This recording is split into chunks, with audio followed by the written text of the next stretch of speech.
अस्सलाम वालेकुम, welcome to my channel.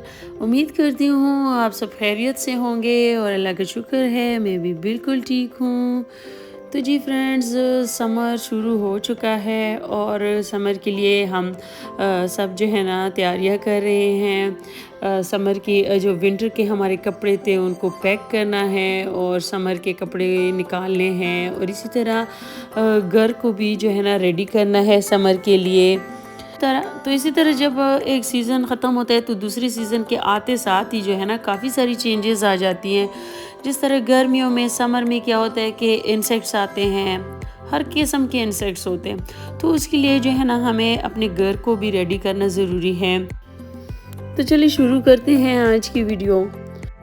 और समर में जो हम सबसे ज़्यादा जो तंग होते हैं ना वो चूंटियों से तंग होते हैं। हर जगह पे चूंटियाँ जो है ना वो आ जाती हैं, थोड़ा सा फूड भी गिर जाए उस पे चूंटियाँ आ जाती हैं।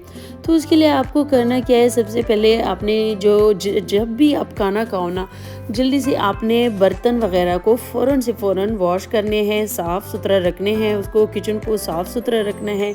और उसके बावजूद भी अगर चूंटियाँ हो ना तो उसके लिए एक बहुत ही ज़बरदस्त सी टिप मैं आप लोगों के साथ शेयर करने जा रही हूँ। ये है हल्दी।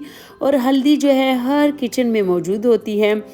तो इसको आपने क्या करना है, और ये जो है ना टॉक्सिक फ्री भी है, इसके कोई साइड इफ़ेक्ट्स भी नहीं है।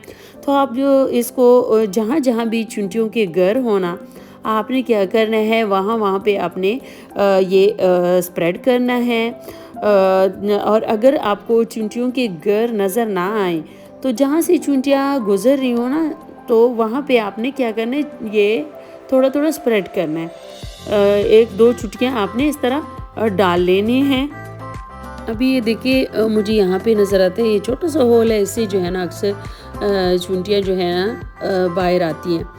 तो यहाँ पे मैंने इसके इर्द गिर्द और इधर ये इस होल में भी इधर थोड़ा स्प्रेड कर लिया।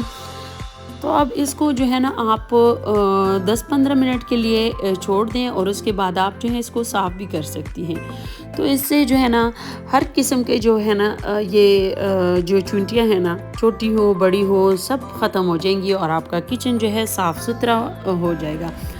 और दूसरी तरफ ये है कि हम ये पाउडर यूज़ करते हैं, ये इंसेक्ट्स के लिए, चुंटियों वगैरह के लिए हम यही पाउडर यूज़ करते हैं, लेकिन ये बहुत टॉक्सिक होता है। और मैं तो इसको जो है ना किचन में इसका यूज़ करना अवॉइड करती हूँ। और जी यहाँ पे विंटर के कुछ क्लॉथ्स, मेरे जो फैंसी क्लॉथ्स थे, क्योंकि उनको तो हम थोड़ी देर के लिए पहन लेते हैं, तो ये वेलवेट के थे और इनको जो है थोड़ी देर के लिए मैंने धूप लगवाया, क्योंकि धूप लगवाने से ये होता है कि वो इसकी इनकी जो स्मेल वगैरह है वो ख़त्म हो जाती है। तो बस यहाँ पे जी मैं इनको पैक करने लगी हूँ, क्योंकि ये जो फैंसी क्लॉथ्स होते हैं इनको तो ज़्यादा वॉश करना की ज़रूरत नहीं होती।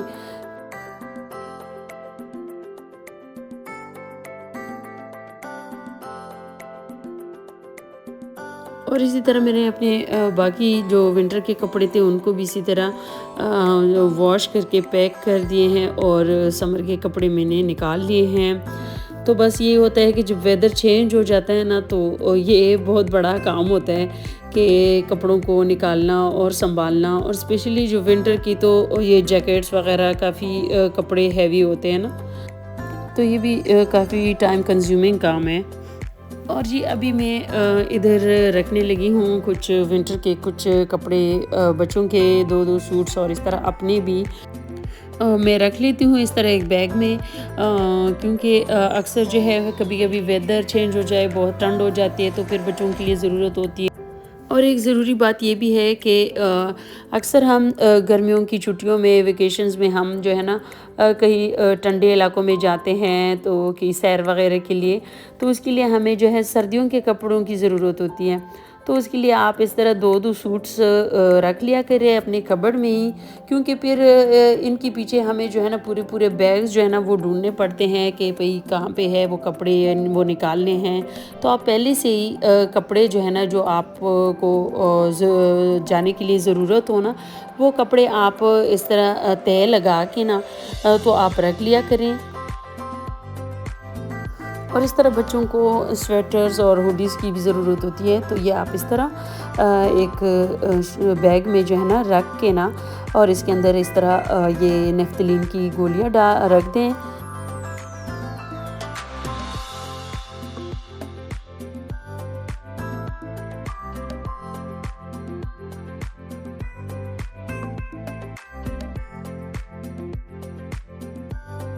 तो बस आप इसको जो है ना कबर्ड के एक कॉर्नर में रख लें इस तरह। और दूसरे ये है, समर में जो हमारा बड़ा इशू होता है जिसे हम बहुत तंग होते हैं ना, वो मच्छरों और मक्खियों का घर में आना।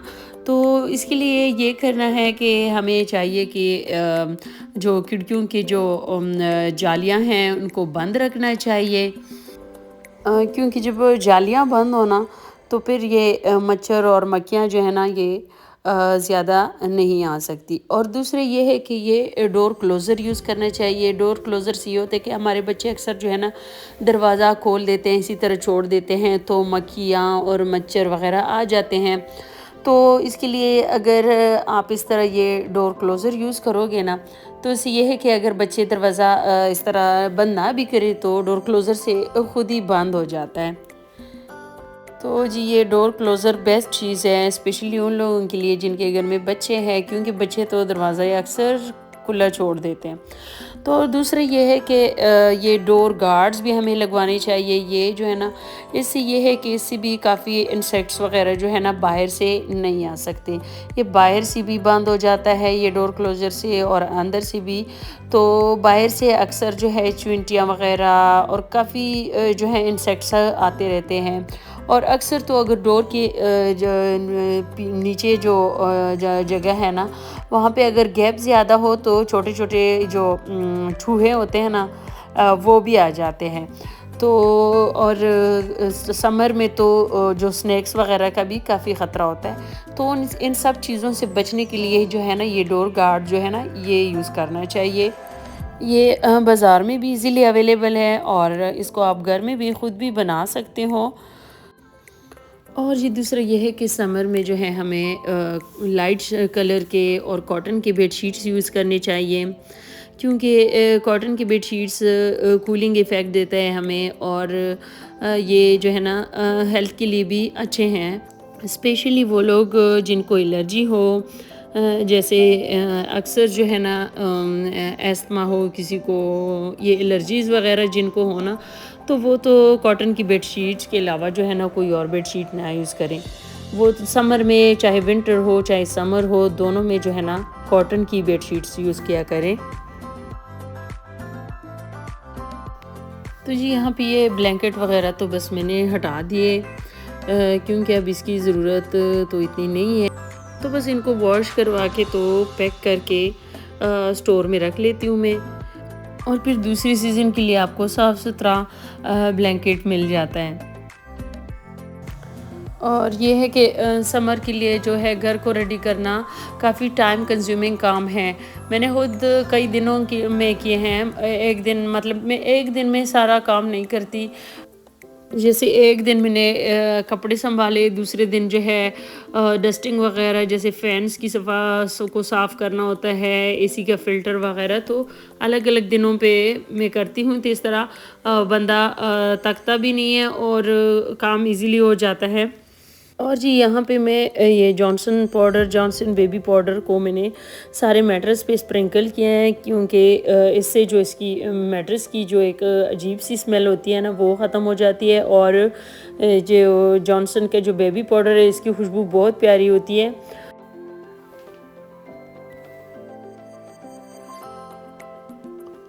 और जी समर में ये एसी के जो फ़िल्टर्स हैं ना इनकी सफाई भी बड़ी ज़रूरी है, क्योंकि ये जब साफ़ ना हो ना तो एसी जो है बिल्कुल भी वो कूलिंग नहीं करता। तो ये जो है तकरीबन हफ़्ते में या 10 दिन में ज़रूर जो है ना एक दफ़ा इनको वॉश कर दिया करें। और क्योंकि जब ये गंदे हो ना ये फ़िल्टर्स, तो इससे जो है क्या होता है कि हवा बिल्कुल नहीं आती और रूम जो है ना गर्म होता है, और हमें ये लगता है कि ये एसी तो हमारा काम ही नहीं करता। तो इसको बस जस्ट आप जो टॉयलेट शावर होता है ना उसी से बस स्प्रे इस तरह कर लो, और ये बिल्कुल जो है ना साफ़ हो जाते हैं उससे।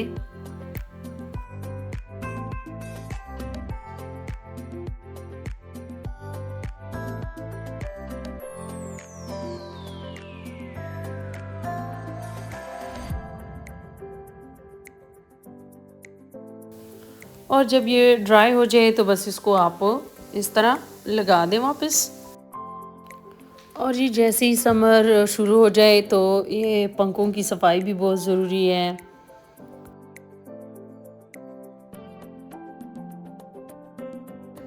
और जी समर में वाटरमेलन तो मेरा फेवरेट फ्रूट है। तो जी वाटरमेलन का इफ़ेक्ट भी बहुत अच्छा होता है, काफ़ी कूलिंग इफ़ेक्ट होता है इसका।